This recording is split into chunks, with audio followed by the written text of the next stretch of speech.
right අපිට දැන් කතා කරන්න තියෙන්නේ මේ ආසවණය කියන මාතෘකාව ගැනනේ කතා කරන්න තියෙන්නේ නේද? ආසවණය කියන මාතෘකාව ගැන කතා කරන්න තියෙන්නේ. ද්‍රාවණයක් හෝ මිශ්‍රණයක් නැටවීමට සලස්වා. ඒ කියන්නේ රත් කරනවා කියන නැටවීමට සලස්වා ලැබෙන වාෂ්පය ඝනීභවණය කර. එහෙම නැත්නම් සිසිල් කර සංඝටක වෙන් කිරීම ආසවණයයි. ඒ කියන්නේ මෙහෙම සිද්ධ යන්නේ. ද්‍රාවණයක් එහෙම නැත්නම් මිශ්‍රණයක් රත් කරනවා. ද්‍රාවණයක් එහෙම නැත්නම් මිශ්‍රණයක් රත් කරනවා. ඒ කියන්නේ නැටවීම කියලා කියන්නේ වාෂ්ප වෙනකම්ම රත් කරනවා කියන එකනේ නටවනවා කියලා කියන්නේ. එතකොට දැන් මේ වාෂ්පයක් හැදෙනවනේ. මේ වාෂ්පයක් හැදෙනවා. මෙන්න මේ වාෂ්පය අපි එළියට අරගෙන මේ වාෂ්පය එළියට අරගෙන ඒ වාෂ්පය පුතේ සිසිල් කරනවා. ඒ වාෂ්පය සිසිල් කරලා මේ සංඝටක වෙන් කරනවා. මේ සංඝටක වෙන් කරොත් එහෙම අපි ඒකට කියන්නේ මොකක් කියලාද? ආසවණය කියලා කියන්නේ. ද්‍රාවණයක් හෝ මිශ්‍රණයක් නැටවීමට සලස්වා ලැබෙන වාෂ්පය ඝනීභවණය කර නැත්නම් සිසිල් කර සංඝටක වෙන් කිරීම ආසවණයයි කියලා තියෙනවා. සංඝටක වෙන් කිරීමට ලීබික් කන්ඩෙන්සරය භාවිතා කරනවා. ඔන්න විද්‍යාගාරයේ අපිට තියෙන උපකරණයක් තමයි ලීබික් කන්ඩෙන්සරය කියලා කියන්නේ. මේක හරියට දැනගන්න ඕන ලීබික් කන්ඩෙන්සරය කියන එක. ලීබික් කන්ඩෙන්සරය කියන්නේ මේ වගේ බටයක් වගේ එකක්. මේක ඇතුලේ සිහින් බටයක් ගමන් කරනවා මේ විදියට. මේක ඇතුලෙන් සිහින් බටයක් ගමන් කරනවා. එතන මේකෙන් තමයි පුතේ රත් වෙච්ච වාෂ්පය අපි ඇතුළු කරන්නේ. රත් වූ වාෂ්පය. රත් වූ වාෂ්පය ඇතුළු කරන්නේ ඕකේ. දැන් මේ පැත්තෙන් ඇතුළු කරනවා පුතේ ජලය. ජලය ඇතුළු කිරීම. ජලය ඇතුළු කිරීම. මෙතනින් ජලය ඇතුළු කරනවා. මෙතනින් ඒ ජලය ඉවතට ගන්න. ජලය පිටවීම. මෙන්න මේ උපකරණයට තමයි අපි කියන්නේ මොන කන්ඩෙන්සරයද? ලීබික් කන්ඩෙන්සරය කියලා කියන්නේ. මේ තියෙන ලීබික් කන්ඩෙන්සරයක්, මේ තියෙන ලීබික් කන්ඩෙන්සරයක්, මේ ලීබික් කන්ඩෙන්සරය හරහා ගමන් කරන්නේ රත් වූ වාෂ්පය. මේ ලීබික් කන්ඩෙන්සරය හරහා ගමන් කරන රත් වූ වාෂ්පය. මෙතනින් අපි ජලය ඇතුළු කරනවා. මෙතනින් අපි ජලය ඇතුළු කරනවා. ඒ ජලය මෙතනින් අපි පිටතට ලබා ගන්නවා. මෙතනින් තමයි අපි ජලය ඇතුළු කරන්නේ. ඒ ජලය අපි මෙතනින් පිටතට ලබා ගන්නවා. එතකොට දැන් මේක ඇතුලේ යන්නේ රත් වෙච්ච වාෂ්පයක්නේ.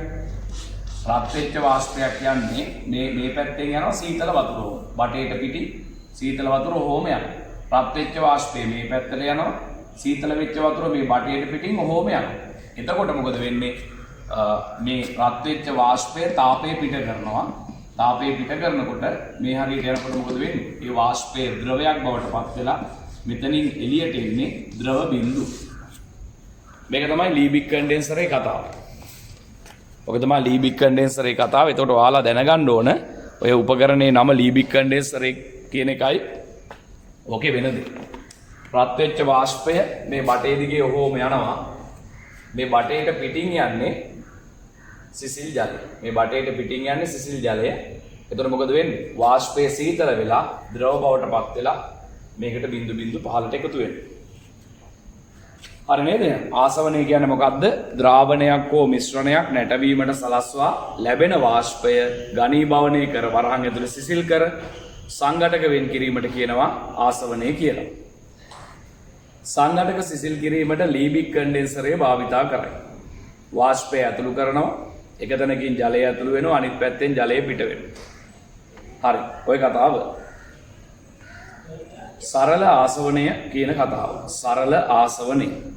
මිශ්‍රණයක වාෂ්පශීලී සංඝටකයක් හා වාෂ්පශීලී නොවන සංඝටකයක් ඇති විට ඒවා වෙන් කිරීමට භාවිතා කරයි. මිශ්‍රණයක තියෙන්න ඕන මොනවද? වාෂ්පශීලී සංඝටකයකුයි වාෂ්පශීලී නොවන සංඝටකයකුයි තියෙනකොට ඒවා වෙන් කරන්න තමයි පාවිච්චි කරන්නේ සරල ආසවණය කියන එක. එවිට වාෂ්පශීලී සංඝටකයේ වාෂ්ප වේ, අනෙක් සංඝටක ඉතිරි වේ. වාෂ්පය සිසිල් කර එම සංඝටක වෙන් කරගනී කියලා කියනවා. අපි උදාහරණයක් කතා කරමු. එතකොට ඔක්කොම පැහැදිලි වෙනවා. එහෙනම් සරල ආසවණය පාවිච්චි කරන්නේ කොයි වෙලාවටද? වාෂ්පශීලී සංඝටකයකුයි වාෂ්පශීලී නොවන සංඝටකයකුයි මිශ්‍ර වෙලා තියෙනකොට තමයි සරල ආසවණය පාවිච්චි කරන්නේ. දැන් උදාහරණයක් තමයි අපි හිතමුකෝ ලිං ජලයේ තියෙන ලවණ අයින් කරලා ආසුත ජලය හදා ගන්නවා කියලා. ඒකට අපිට මේ වගේ උපකරණ කට්ටලයක් යොදා ගන්න පුළුවන්. මේ වගේ උපකරණ කට්ටලයක් යොදා ගන්න පුළුවන්. මේ වගේ ප්ලාස්ටුවක් අරගෙන අපි යටින් තෙපාවක් තියලා හරි ප්ලාස්ටුවක් අරගෙන යටින් තෙපාවක් තියලා රත් කරනවා. මේකට අපි හිතන්නකෝ බන්සන් 1000ක් යොදාගත්තා කියලා. බන්සන් 1000ක් යොදාගත්තා. ඒතර මේකේ තියෙන ලින් ජලය. මේ ලින් ජලයේ පුතේ ලවණ මිශ්‍ර වෙලා තියෙනවනේ. මේ තියෙන ලින් ජලය. ඒතර මේ තමයි ප්ලාස්ටුව. හරි. මේ තමයි ඔය කියන ප්ලාස්ටුව. ඊට පස්සේ අපිට පුළුවන් මේකට පුතේ උෂ්ණත්වමානයක් දාන්න. අපිට පුළුවන් මේකට උෂ්ණත්වමානයක් දාන්න. අපිට පුළුවන් මේකට උෂ්ණත්වමානයක් දාන්න. උෂ්ණත්වමානයක් දාන්න පුළුවන් මේකට. ඊට පස්සේ මේක වැටෙයි කියලා වළක්වන්න තමයි ආධාරකයක් දාලා තියෙන. මම ඒක අඳින්නේ නැහැ. ඊට පස්සේ පුතේ මෙතනින් මේව බටයක් අරගෙන ඒ බටේට ලීබික් කන්ඩෙන්සරේ සම්බන්ධ කරලා දී. මේ බටේට ලීබික් කන්ඩෙන්සරයක් සම්බන්ධ කරලා දී. හරි. මේ විදිහට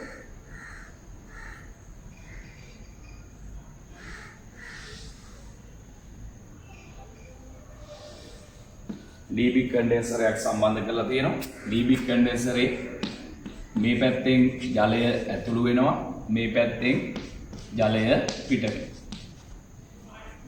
හරිද? මේ තමයි මොන කන්ඩෙන්සරේද? ලීබික් කන්ඩෙන්සරය.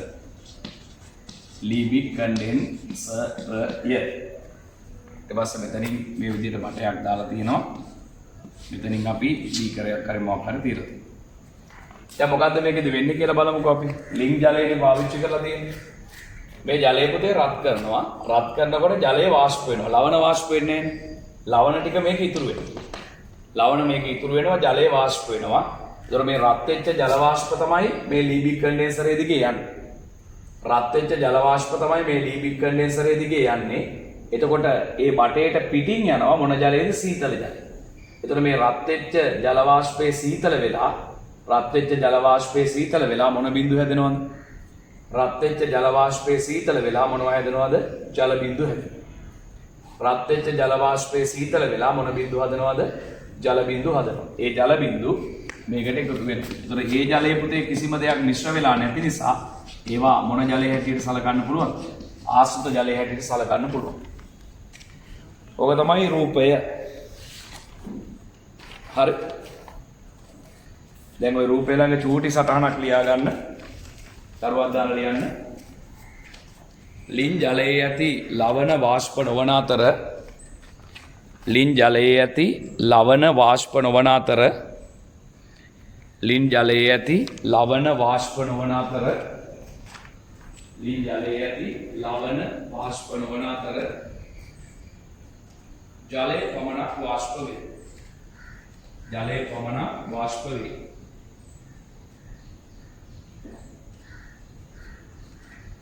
ලවණ වාෂ්ප නොවන අතර ජලය පමණක් වාෂ්ප වේ.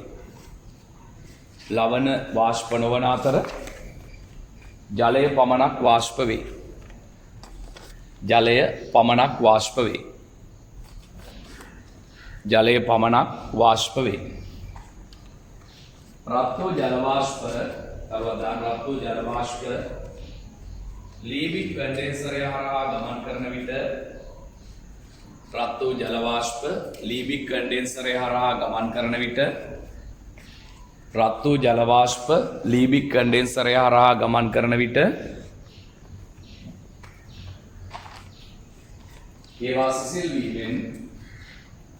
ඒවා සිසිල් වීමෙන් ද්‍රව ජලය සෑදේ. ඒවා සිසිල් වීමෙන් ද්‍රව ජලය සෑදේ. ඒවා සිසිල් වීමෙන් ද්‍රව ජලය සෑදේ. ඒවා සිසිල් වීමෙන් ද්‍රව ජලය සෑදේ. එම ද්‍රව ජලය ලීබික් කන්ඩෙන්සරේ අනෙක් කෙළවරින් එම ද්‍රව ජලය ලීබික් කන්ඩෙන්සරේ අනෙක් කෙළවරින් බිඳු වශයෙන් බඳුනට එකතු වේ. බඳුනට එකතු වේ. බිඳු වශයෙන් බඳුනට එකතු වේ. බිඳු වශයෙන් බඳුනට එකතු වේ. බිඳු වශයෙන් වඳුනට එකතු වේ. ඒවා ආශ්‍රිත ජලයයි. වඳුනට එකතු වේ ඒවා ආශ්‍රිත ජලයයි. ඒවා ආශ්‍රිත ජලයයි. ඒවා ආශ්‍රිත ජලයයි. ඒවා ආශ්‍රිත ජලයයි.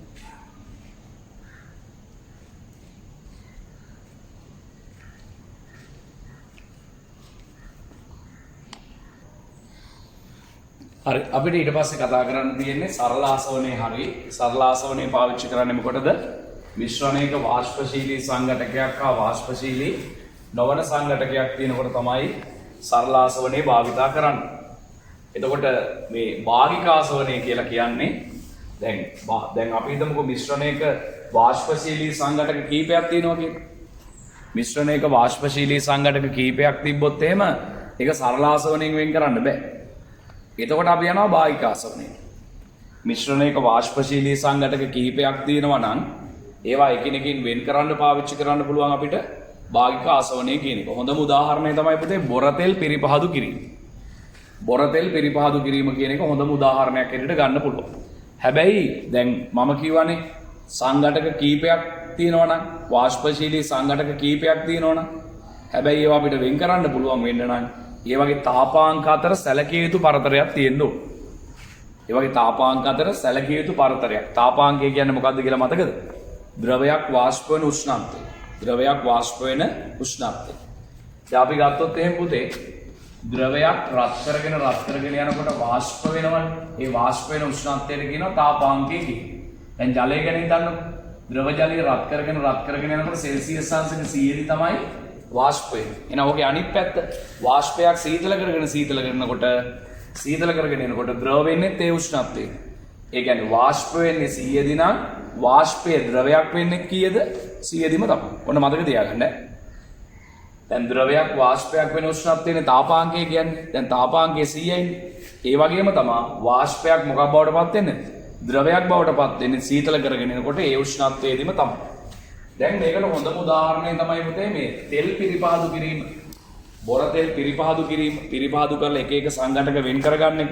මේකට පාවිච්චි කරනවා ආසවන කුළුණ. මේ රූපයට කියන්නේ ආසවන කුළුණ කියලා. ඊතලයක් දාලා නම් කරන්නකෝ ආසවන කුළුණ කියලා. ආසවන කුළුණ. මේකට කියන්න පුළුවන් අපිට ආසවන කුළුණක් කියලා. සපුගස් කන්ද තෙල් පිරිපහදු මධ්‍යස්ථානයේම මේවා තියෙනවා. දැන් බලන්න පල්ලෙහාටම බටයක් දාලා තියෙනවා. මේකේ මෙන්න මෙතනින් බටයක් එනවනේ.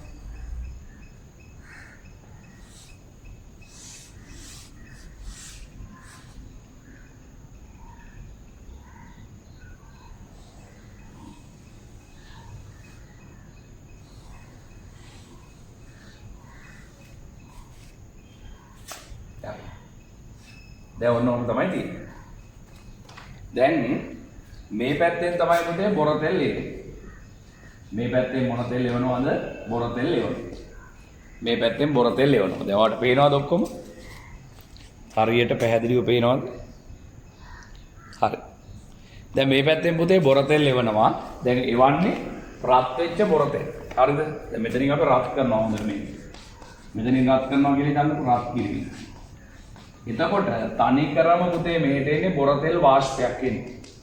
උඩටම රත් කළා. ඉහළ උෂ්ණත්වයෙන් රත් කරපු බොර තෙල් තමයි එන්නේ. ඒතකොට ඇත්තටම එන්නේ මෙහෙම බොර තෙල් වාෂ්පයක් එන්නේ. බොර තෙල් වාෂ්පයක් එන්නේ සමහර ලාවට වාෂ්ප නොවිච්ච ටිකක් තියෙන්නත් පුළුවන්. හරිද? වාෂ්ප නොවිච්ච ටිකක් තියෙන්නත් පුළුවන්. බලන්නකෝ මේ සටහන ඇඳලා තියෙන විදිහ. දැන් මම කියවනේ දැන් මේ බොර තෙල් එන්නේ බොර තෙල් වල පෙට්‍රල්, ඩීසල්, භූමි තෙල්, ඉටි තාර වගේ දේවල් තියෙනවා කියලා කිව්වනේ. ඒ ඔක්කොම එකට එන්නේ. දැන් රත් කරනකොට හුඟක් ඒවා පුතේ වාෂ්ප වෙනවා. හැබැයි කොටසක් වාෂ්ප වෙන්නේ නැහැ. ඒක ද්‍රවයක් විදියටම ඒ ද්‍රව වෙන ටික මෙතනින් පල්ලට එනවනේ. එහෙම පල්ලෙහාට ඇවිල්ලා මෙතනින් එළියට එනවා. ඒ ටික නම් කරලා තියෙනවා මොනවා කියලාද? තාර කියලා නම් කරලා තියෙනවා. ඒ කියන්නේ වාෂ්ප වෙන්නේ නැති ටිකට කියන්නේ මොකක් කියලාද? තාර කියලා. ඒවා ඉතින් පාරවල් හදන්න එහෙම තමයි පාවිච්චි කරන්නේ. ඊට පස්සේ බලන්න ඕම ඔහොම තියෙනවා. ඔන්න ඔහොම තියෙනවා. දර බලන්න ඈ. කොහොමද තියෙන්නේ?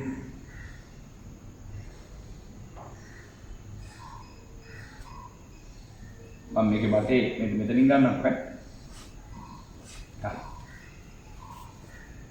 ඊට පස්සේ දැන් තව එකක් තියෙනවනේ මොකද? හොඳට බලාගෙන ඉන්න. මම දෙකක් තුනක් විතරක් අඳින්නම්. ඔක්කොම අඳින්න කිව්වොත් නැත්තම් ඔයාලට පැටලෙනවා. මෙතනනොත් බටයක් දාලා තියෙනවා. ඔයා එකේ දාලා තියෙන ඔහොම එක ගණන් ගන්න එපා. කොහොම දැම්මත් එක. මම තව එකක් අඳින්නම්.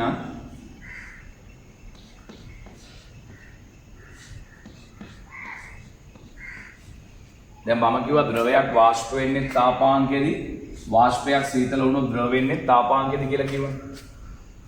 මෙච්චර යන්නේ මම වෙන අඳින්නේ නැහැ. ගොඩක් අඳින්න බෑ. මෙතනනොත් බටයක් දාන්න. දැන් මෙයාගේ පුතේ උඩට යන්න උෂ්ණත්වය මොකද වෙන්නේ? අඩු වෙනවා. දැන් මම නිකන් උෂ්ණත්වයන් ටිකක් දාගන්නම්කෝ ඈ. නිකන් මම මේ ඔයාලට තේරෙන්න දාන්නේ. මෙතන 300 කියලා හිතන්නකෝ. මෙතන 200 කියලා හිතන්නකෝ මේ කුටීරේ. මේ කුටීරේ 100 කියලා හිතන්නකෝ. මේ කුටීරේ 50 කියලා හිතන්නකෝ. මම නිකන් අගයන් ටිකක් දැම්මේ. ඔයාලට තේරුම් ගන්න පුළුවන් වෙන්න. ටියුට් එකේ තියෙන අගයන් ටික නෙමෙයි දැම්මේ. හරිද? දැන් ඔන්න කොහොම මම කතාව පැහැදිලි කරනවා. හොඳට අහගෙන ඉන්න. දැන් මෙතනින් බොරතෙල් එනවනේ. මේ බොරතෙල් එනකොට මේ බොරතෙල් රත් කරනවනේ. රත් කරනකොට බොරතෙල් වල තියෙන ගොඩාක් දේවල් වාෂ්ප වෙනවා. හැබැයි සමහර දේවල් වාෂ්ප වෙන්නේ නැහැ පුතේ ද්‍රව විදියටම තියෙනවා. ඒ ද්‍රව විදියට තියෙන ටික මෙතනින් ඔහොම යනවනේ. ඒ ටිකට කියනවා තාර කියලා. ඒ ටික තාර පාරවල් එහෙම හදන්න තමයි පාවිච්චි කරන්නේ. ඒ වාෂ්ප පුතේ මෙහෙට එනවනේ. වාෂ්ප මේ උඩ කුටීරේට එනවා. වාෂ්ප ටික කොහෙට දෙන්නේ උඩ කුටීරේට නේ. වාෂ්ප උඩ කුටීරේට එනකොට පුතේ උඩ කුටීරේ උෂ්ණත්වය අඩුයිනේ. උෂ්ණත්වය අඩුයි. එතකොට දැන් මේකේ අපි හිතමුකෝ ಜಾති පහක් තියෙනවා කියන්නේ. ಜಾති පහක් තියෙනවා. කවුරු හරි එක්කෙනෙක්ගේ තාපාංකය 300යි කියලා හිතන්නකෝ. එක්කෙනෙක්ගේ තාපාංකය 300යි. එතකොට ඒ වෙලාවේ එයා විතරක් පුතේ මේකෙදි ද්‍රව වෙනවා. එයා විතරක් ද්‍රව වෙනවා. ආන්ගේ ද්‍රවය මෙතනින් අයින් වෙනවා. එතකොට තව එක්කෙනෙක් අයින් වුණා. ඊට පස්සේ පුතේ ඊටු ටික මේ මෙහෙම උඩට යනවා. මේකෙන් උඩට යනවා. මේකෙන් උඩට යනවනේ. ඊටු ටික යනවා.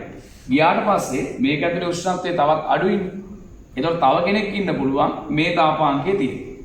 එයාත් මොකද වෙන්නේ? ද්‍රව බවටපත් වෙලා එයාත් ද්‍රව බවටපත් වෙනවා. ඕන් දැන් තව එක්කෙනෙක් අයින් කරගන්න පුළුවන්. ඉතිරි වාෂ්පයේ පුතේ ආයෙ මෙහෙම උඩට යනවා. උඩට යනකොට ඔහොම ඉතිරි වාෂ්පයේ උඩට යනකොට අපි හිතමු එයාගේ තාපාංකය 100යි කියලා. ඕන් තව එක්කෙනෙක් ද්‍රව බවටපත් වෙනවා. ඕන් තව එක්කෙනෙක් ද්‍රව බවටපත් වෙනවා. එයාත් අයින්. ඔහොම එක එක කුටීරේදී එක එක්කෙනා අයින් වෙන එක තමයි වෙන්නේ. මේකට කියනවා අපි මොකක් කියලාද?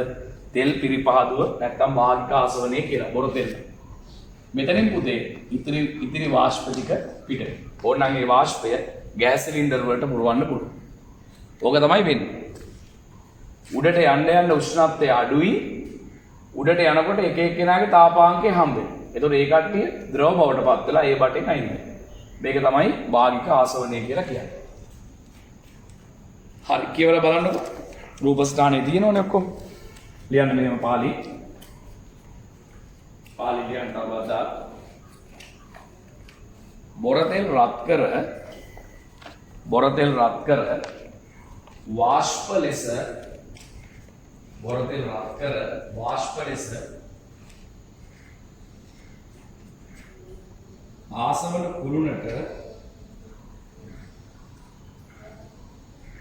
ආසවන කුළුණට එවනු ලබයි.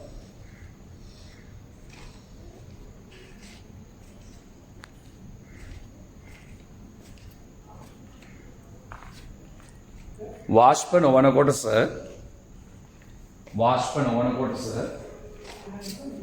ද්‍රවයක් ලෙස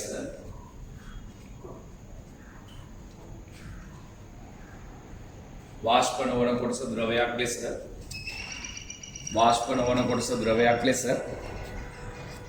පහළින් ඉවත් වේ. ද්‍රවයක් ලෙස පහළින් ඉවත් වේ. ඒවා තාර ලෙස ප්‍රයෝජනයට ගන්න. ඒවා තාර ලෙස ප්‍රයෝජනයට ගනි. ඒවා තාර ලෙස ප්‍රයෝජනයට ගනි.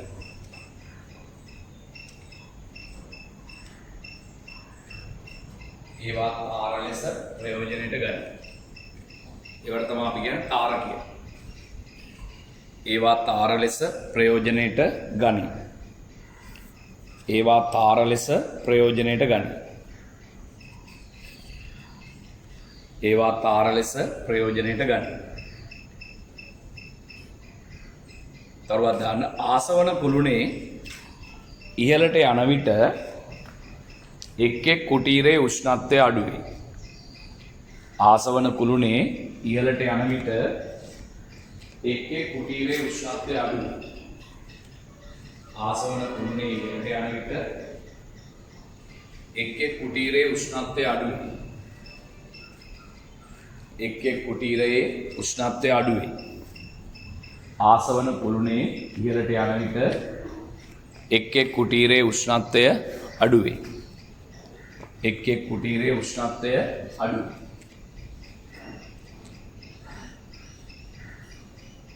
තරුවක් දාන්න.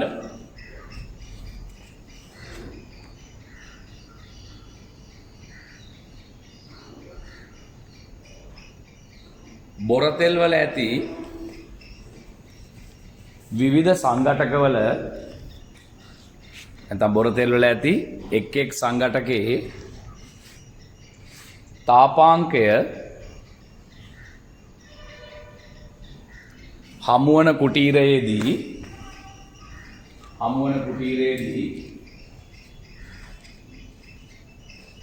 එම සංඝටක ද්‍රව බවට පත් වී එම සංඝටක ද්‍රව බවට පත්වන අතර එම සංඝටක ද්‍රව බවට පත්වන අතර එම සංඝටක ද්‍රව බවට පත්වන අතර එම සංඝටක ද්‍රව බවට පත්වන අතර එම සංඝටක ද්‍රව බවට පත්වන අතර එම සංඝටක ද්‍රව බවට පත්වන අතර ඒවා වෙන වෙනම ඉවත් කරගනු ලබයි. ඒවා වෙන වෙනම ඉවත් කරගනු ලබයි. ඒවා වෙන වෙනම ඉවත් කරගනු ලබයි. හරි බලන්න දැන් එක එක වටෙන් අයින් වෙන ඒවා පල්ලෙහැම්ම තාර ඊළඟ නැව් සඳහා ඉන්ධන ඉන්කා තෙල් ඊට පස්සේ ලිහිස්සි තෙල් ඩීසල් කෙරොසින් නැප්තා ගැසොලින් පෙට්‍රෝලියම් වායු මේ වගේ එක එක කොටසින් ඉවත් වෙන දේවල් තියෙනවා. උඩම කොටසේ කට්ටිය පුතේ ද්‍රව බවට පත් වෙන්නේ නැහැ. ඒ කට්ටිය කෙලින්ම වාෂ්පය ලෙසම පිට වෙනවා. හරි. දැන් එහෙනම් අපිට කතා කරන්න තියෙන තවත් කොටසක් ඒකත් භාගික ආසවනේ වායුගෝලීය වාතයේ අඩංගු සංඝටක වෙන් කිරීම. වායුගෝලීය වාතයේ තියෙන සංඝටක වෙන් කිරීම කියන කතාව. වායුගෝලීය වාතයේ තියෙන සංඝටක වෙන් කිරීම කියන කතාව තමයි අපිට කතා කරන්න තියෙන්නේ.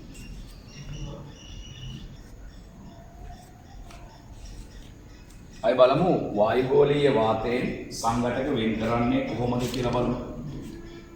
වායුගෝලීය වාතයෙන් සංඝටක වෙන් කරන්නේ. ඉස්සෙල්ලාම පුතේ අපි මේ වාතය අරගෙන වාජනයකට පුරවලා අපි මේ වාතය ඍණ 200ට සීතල කරනවා. ඍණ 200ට සීතල කරනවා. වාජනයකට වාතය පුරවලා පොඩි පීඩනයක් එක්ක යම් පීඩනයක් එක්ක මේ වාතය ඍණ 200ට සීතල කරනවා. සීතල කරපුවාම හැදෙනවා ද්‍රව වාතය හැදෙනවා. මොන වාතයද හැදෙන්නේ? ද්‍රව වාතය හැදෙනවා. සාමාන්‍යයෙන් ද්‍රව වාතය ලා නිල් පාටට හොරයි. හරිද? එහෙනම් අපි කරන්නේ මේ සාමාන්‍ය වායුගෝලීය වාතය වාජනයකට පුරවලා සෙල්සියස් අංශක ඍණ 200ට සීතල කරනවා. ඍණ 200ට සීතල කරපුවාම මොන වාතයද හැදෙන්නේ? ද්‍රව වාතය හැදෙනවා. ඒ ද්‍රව වාතය ලා නිල් පාටයි. ඊට පස්සේ පුතේ මේක රත් කරනවා. මේක රත් කරනවා. ඔහොම රත් කරගෙන යනකොට ඉස්සෙල්ලාම සෙල්සියස් අංශක ඍණ 196 දී ඍණ 196 දී නයිට්‍රජන් විතරක් වාෂ්ප වෙනවා. කවුරු විතරක්ද වාෂ්ප වෙන්නේ? නයිට්‍රජන් විතරක් වාෂ්ප වෙනවා. අන්න අපිට පුළුවන් ඒ පිට වෙන නයිට්‍රජන් ටික සිලින්ඩර් වලට එකතු කරගන්න. ඍණ 196 දී වාෂ්ප වෙන්නේ කවුරු විතරද? නයිට්‍රජන් විතරක්. ඊට පස්සේ මේක තව ටිකක් රත් කරනවා අපි සෙල්සියස් අංශක ඍණ 183ට. ඍණ 183 රත් කරපුවාම පුතේ ඔක්සිජන් විතරක් වාෂ්ප වෙනවා. කවුරු විතරක්ද? ඔක්සිජන් විතරක් වාෂ්ප වෙනවා. අපිට තියෙන්නේ ඒ ඔක්සිජන් ටික එකතු කරගන්න. ඊට තව රත් කරනවා අපි ඍණ 78.5ට රත් කරපුවාම කාබන් ඩයොක්සයිඩ් විතරක් වාෂ්ප වෙනවා. අන්න අපිට පුළුවන් කාබන් ඩයොක්සයිඩ් විතරක් වෙන් කරගන්න. ඉතින් මේකට කියන්නේ ද්‍රව වාතය භාගික ආසවනය කියලා තමයි කියන්නේ. ද්‍රව වාතය භාගික ආසවනය කියලා කියනවා. හරි. වායුගෝලීය වාතයේ අඩංගු සංඝටක වෙන් කිරීම. වායුගෝලීය වාතයේ සංඝටක වෙන් කිරීමද භාගික ආසවනයේ භාවිතා වේ. වායුගෝලීය වාතයෙන් සංඝටක වෙන් කරන්න භාගික ආසවනයේ භාවිතා කරනවා.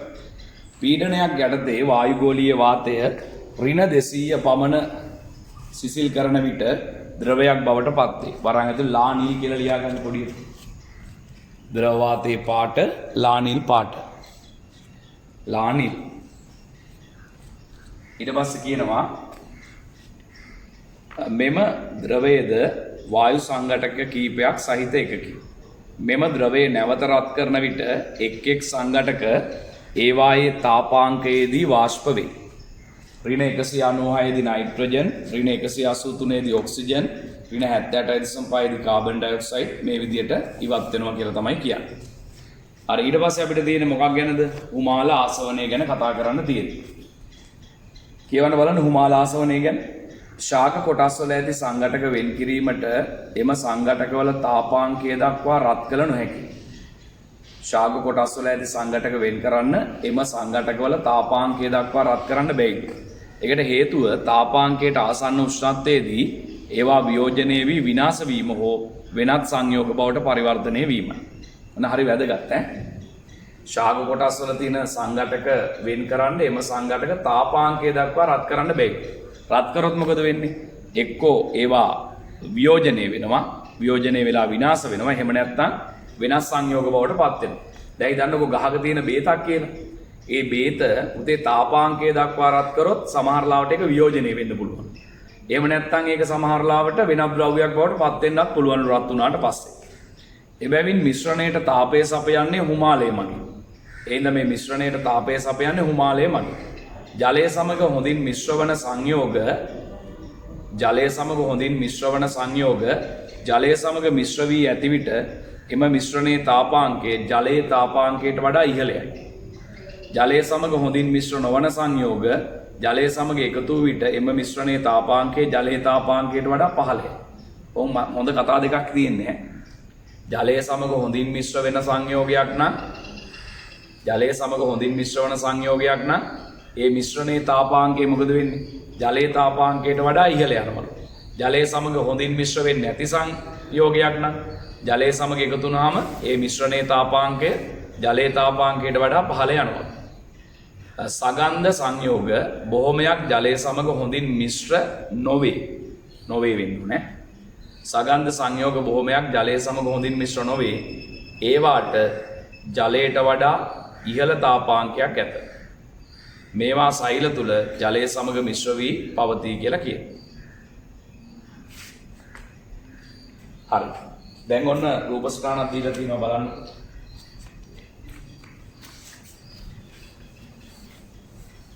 දැන් අපි හිතමු මේ කුරුඳු කොළ වලින් කුරුඳු තෙල් ලබා ගැනීම කියලා. කුරුඳු කොළ වලින් කුරුඳු තෙල් ලබා ගැනීම කියලා හිතන්න.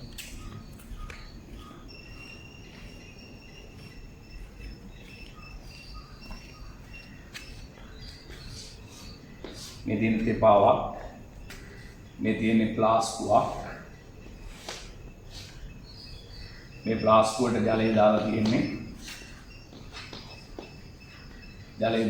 මේ ප්ලාස්කුවට ජලය දාලා තියෙන්නේ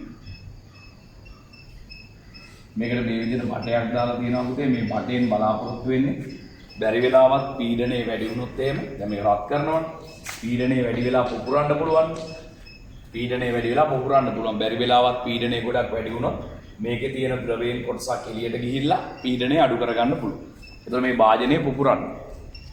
දැන් විභාගෙදී අහනවා ඇයි මෙහෙම බටයක් දාලා තියෙන්නේ කියලා. අහනවා මොකද්ද? රත් කරනකොට ඇතුලේ පීඩනය වැඩි වෙන්න පුළුවන්. පීඩනය වැඩි වෙලා පුපුරන්න පුළුවන්. හැබැයි මෙහෙම බටයක් දාලා තියෙනකොට ඇතුලේ පීඩනය වැඩි වුණොත් මේ ඇතුලේ තියෙන ද්‍රවය මේ බටෙන් ඔහොම එළියට. එතකොට ඇතුලේ පීඩනය අඩු වෙලා පුපුරන එක නතර වෙනවා. ඊට පස්සේ පුතේ මෙතනින් බටයක් දාලා තියෙනවා මෙන්න මෙහෙම. කොහොම බටයක් දාලා තියෙනවා. ඊට පස්සේ මේ වගේම තවත් එකක් තියෙනවා මේ විදිහට.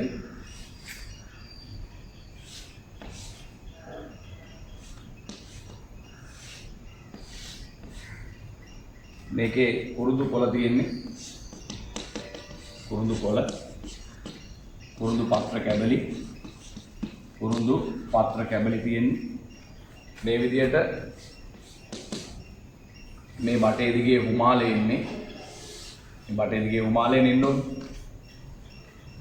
හුමාලේ එනවා. ඒ හුමාලේ මේ කුරුඳු කොළ හොඳට තැම්බිලා මෙතනින් එළියට එනවා පුතේ කුරුඳු තෙල් වාෂ්පයි ජල වාෂ්පයි. කුරුඳු තෙල් වාෂ්පයි ජල වාෂ්පයි. මෙතනින් එළියට එන්නේ කුරුඳු තෙල් වාෂ්ප ධන ජල වාෂ්ප. කුරුඳු තෙල් වාෂ්පයි ජල වාෂ්පයි ඔතනින් එළියට එනවා. ඊට පස්සේ මෙතනින් සෙට් කරලා තියෙනවා මොකද්ද? ලීබික් කන්ඩෙන්සර් එකක්. ලීබික් කන්ඩෙන්සර් එකක් සෙට් කරලා තියෙනවා. ඔහොම ලීබික් කන්ඩෙන්සර් එකක් සෙට් කරලා තියෙනවා. ලීබික් කන්ඩෙන්සර් එකක් මෙතනින් ජලය ඇතුළු වෙනවා. මෙතනින් ජලය ඇතුළු වෙනවා. මෙතනින් ජලය පිට වෙනවා. මෙතනින් ජලය පිට වෙනවා. මෙතනින් වාජනයක් තියලා තියෙනවා මේ. හරි දැන් මෙතනදී වෙන්නේ මෙහෙමයි. දැන් මෙතනින් රත් කරනවනේ. රත් කරනකොට මේ ජලය රත් වෙලා හුමාලය හැදෙනවා. ඒ හැදෙන හුමාලය මෙන්න මෙහෙම එනවා. එතකොට හුමාලයෙන් මොකද වෙන්නේ? මේ කුරුඳු පත්‍ර හොඳට තැම්බෙනවා. තැම්බිලා ඒවැ පටකස්සේ තියෙන කුරුඳු තෙල් ටික එළියට එනවා. කුරුඳු තෙල් ටික එළියට ඇවිල්ලා දැන් මෙතනින් එන්නේ කුරුඳු තෙල් වාෂ්පයි ජල වාෂ්පයි. කුරුඳු තෙල් වාෂ්පයි ජල වාෂ්පයි. මොන කන්ඩෙන්සරේ හරහා දෙන්නේ? ලීබික් කන්ඩෙන්සරේ හරහා එන්නේ. ලීබික් කන්ඩෙන්සරේ හරහා මේවා එනකොට පුතේ සීතල වෙනවා. සීතල වෙලා ද්‍රව බිඳු බවට පත් වෙනවා. ඒ කියන්නේ කුරුඳු තෙල් වාෂ්ප කුරුඳු තෙල් බිඳු බවට පත් වෙනවා. ජල වාෂ්ප ජල බිඳු බවට පත් වෙනවා. එතකොට මේකට එකතු වෙනවා කුරුඳු තෙලුයි ජලය. ද්‍රව තත්ත්වෙන්නේ තියෙන්නේ. කුරුඳු තෙලුයි ජලයයි කලවම් වෙන්නේ නැහැ. කුරුඳු තෙලුයි ජලය කලවම් වෙන්නේ නැහැ. ඒ නිසා මේ දෙන්න වෙන් කරන එක හරිම පහසුයි. හරි ලියන්නකො මෙහෙම.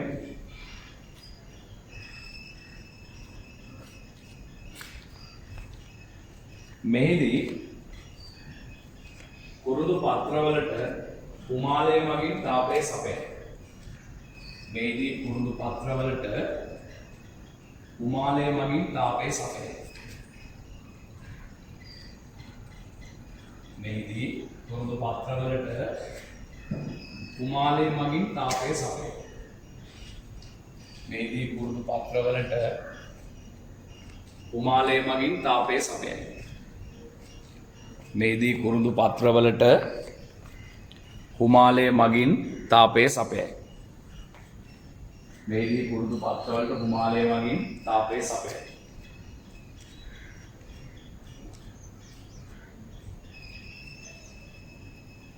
තවත් දාලා ලියන්න.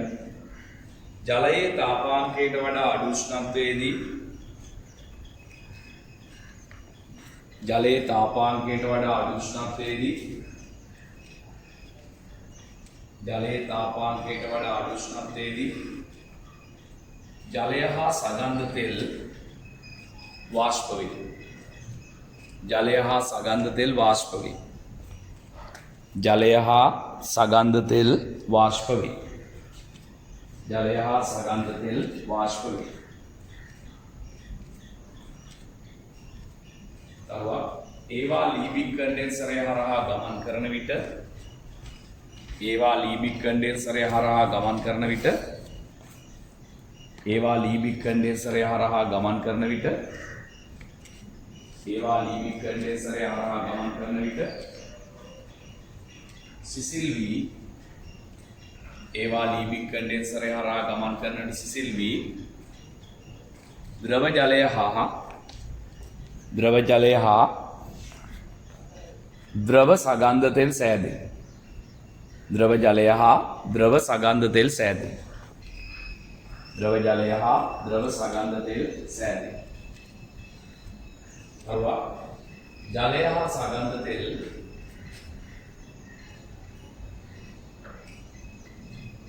ජලය හා සගන්ධ තෙල් එකිනෙක මිශ්‍ර නොවන නිසා ජලය හා සගන්ධ තෙල් එකිනෙක මිශ්‍ර නොවන නිසා ජලය හා සගන්ධ තෙල් එකිනෙක මිශ්‍ර නොවන නිසා ඒවා පහසුවෙන් වෙන් කරගත හැකිය.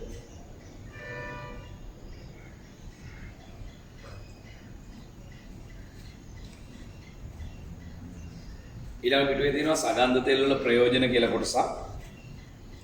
ආහාර රසකාරක හා සුවඳකාරක ලෙස යොදා ගන්නවා. සුවඳ විලවුන් නිපදවන්න යොදා ගන්නවා.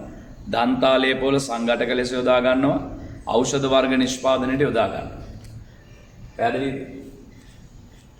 ඒක සගන්ධ තෙල් කියලා කියන්නේ පුතේ මේ මොනවද කියලා අහුවොත් කියන්න ශාක තුල නිපද වෙන ජලය සමග මිශ්‍ර නොවන වාෂ්පශීලී කාබනික සංයෝග කියලා ලියන්න. පැත්තක ලියලා තියාගන්න. සගන්ධ තෙල් යනු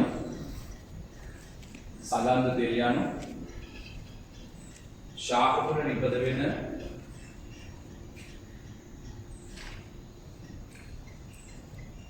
සගන්ධ තෙල් යනු ශාක තුල නිපද වෙන ජලය සමග මිශ්‍ර නොවන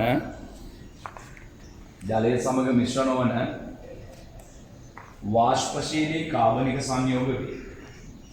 වාෂ්පශීලී කාබනික සංයෝග වේ. වාෂ්පශීලී කාබනික සංයෝග වේ. වාෂ්පශීලී කාබනික සංයෝග වේ. වාෂ්පශීලී කාබනික සංයෝග වේ. වාෂ්පශීලී කාබනික සංයෝග වේ.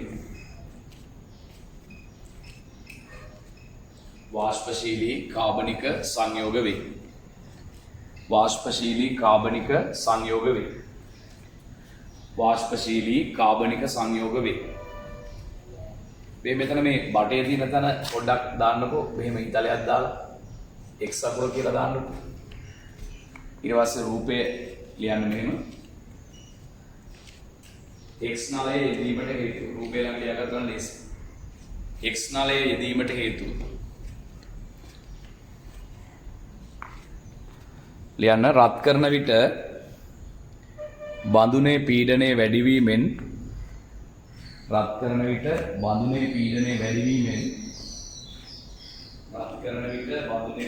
වැඩිවීමෙන් එය පුපුරා යා හැකිය.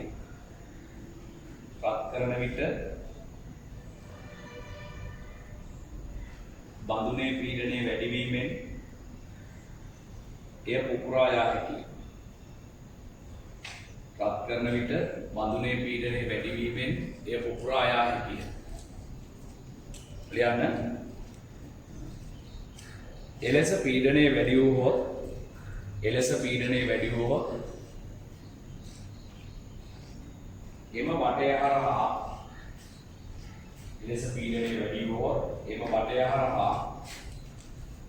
එම බටය හරහා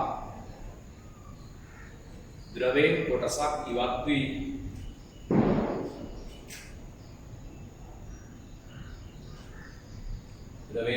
ඉවත් වී පීඩනය